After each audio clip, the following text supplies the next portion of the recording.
what's up, everybody? How's it going? Travis and Susie here from the Wolf Hunters, and we've got a reaction video for you. We got this link. You can find that in the description box below. Click it and pick it, and you can request your own personal reaction video for music, movie scenes, comedy skits, documentary segments, sports, racing, and more for the Wolf Hunterz Reactions channel. Today's video is brought to you by Terrence. Terrence bringing us Lynyrd Skynyrd plane crash. I do know a little bit about that, that happened. Yeah, you know. It says this clip is from the documentary "If I Leave Here Tomorrow," and tells the story of that sad day on October 20th, 1977. Wow. Dang. Well, I've been enjoying the Lynyrd Skynyrd videos, so thank you so much, guys, for sharing those with us and all of your support and stuff. And let's take a look at this. I know this is very sad and hard for a lot of people. Yeah, it's just so sad that, you know, it was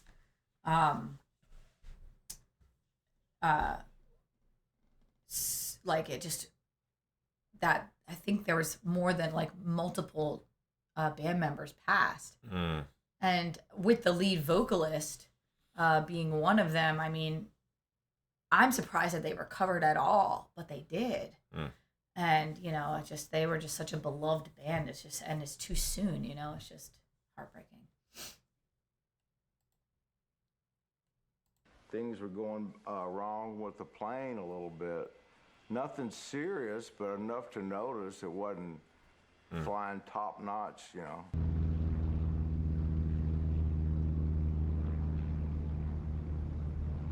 Everybody was playing poker. I remember Ronnie had... Oh, this is like a smaller kind of private, like, not like a... Yeah, I don't think it was like a commercial plane. Airliner. It was, you know, a private airplane. But I still think there's like a handful of people on there. Yeah, it looks like, I mean, they've got enough room that they're like sitting around hanging out. I remember Ronnie did have a little hangover, so he just threw a pillow down and was laid on the floor. And all of a sudden, you could really feel a little sputtering and spitting. I was in the cockpit, in the navigator jump seat, in between the pilot and the co-pilot. Oh, wow. I looked at Walter McCreary and I said, "We can fly on one engine, right?" He looked at me with fear in his eyes, and I saw it. His eyes were bugging out. He said, "Artemis, you better go back and strap yourself in." Oh my gosh. I sent the co-pilot back to say, "Hey, we're gonna make a Oh, landing." from this angle though, it looks much bigger. From the inside, it kind of looks smaller, but now we're seeing it's a pretty decent size here.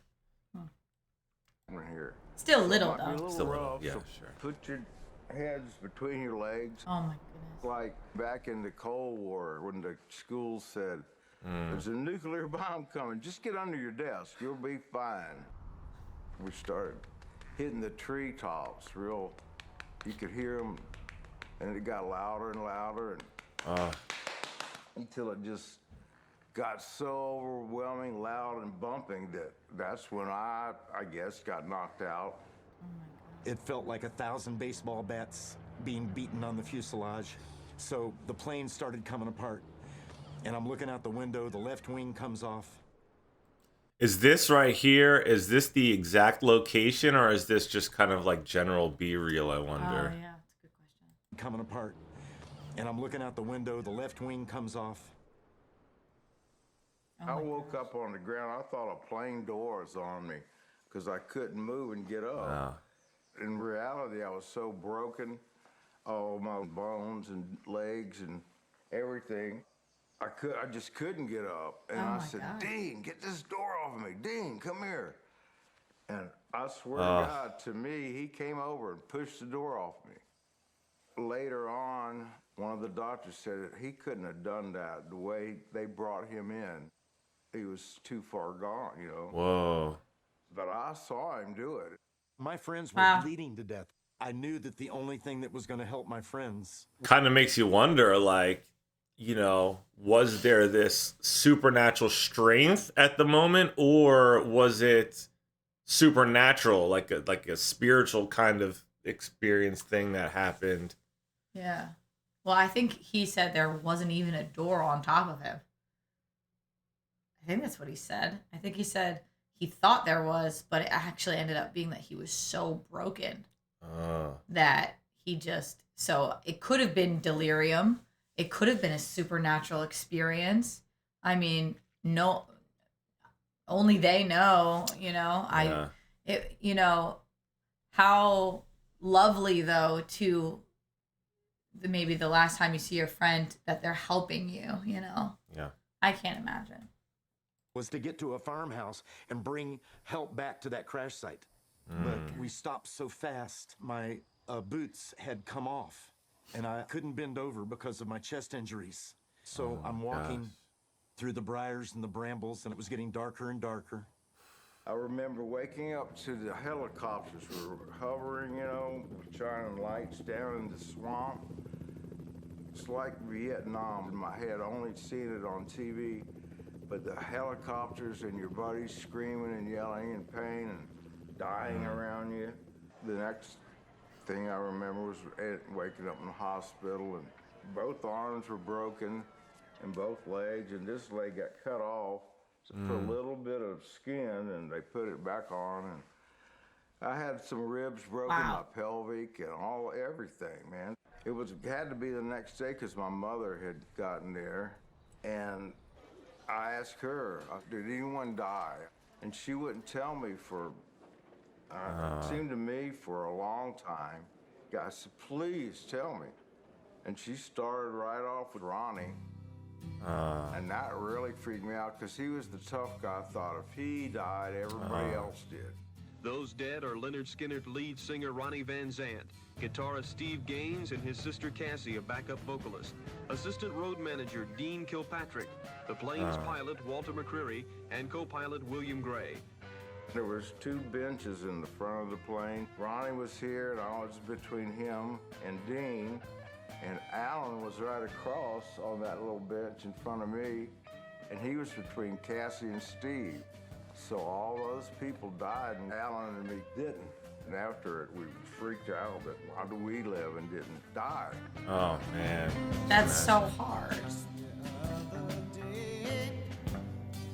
I heard my friend say life was oh so bad, love was all they had. I mean, you're losing. I mean, I can't imagine going through that because there's so much lost in literally the blink of an eye. You know, obviously your friends and brothers, really at this point, sisters, career. Yeah. Life truly is a roller coaster. And then their health. I mean, they were all, I imagine, seriously injured. And so, you know, there's so much to overcome. I just can't imagine. Wow. Yeah, and you're coming off of this like high in a sense where you're like, you know, in a sense, living your best life, you know, too. Like your dreams are coming true. And then there's tragedy. With your friends, yeah. And oh my gosh, like talk about ups and downs, you know, and then having to move forward and, you know, moving through health, moving through losing your career, and then not even being able to call your best friend and say, this sucks, man. I mean, I just can't even. It's emotional. I can't. Yeah, it's really emotional. I can't even begin to imagine the pain, let alone, you know, all of the fans, and it's in the public eye. I'm grateful that it seems like they did move through it, but I'm sure that even today it's still, you know, that is always still so painful. I sing sad songs, but the blues it's really important that you live in the moment, you know? You don't know what tomorrow's gonna bring. Let go of the bad, leave that behind. I'll never change my ways. Maybe I am wrong, but it's soon be gone. Guitarist Gary Rossington is in stable condition after surgery this morning at Baptist Hospital. Pianist Billy Powell is in stable condition at Baptist. Guitarist Alan Collins is undergoing surgery at the University Medical Center now. Bass player Leon Wilkerson is in critical condition at Southwest Medical Center in Macomb. And drummer Artemis Pyle is in good condition at a hospital in Magnolia. This is Randy Bell, CZQ News. A lot of flowers came in and they set them all around the room. For days I remember the faces of Ronnie and anybody who died.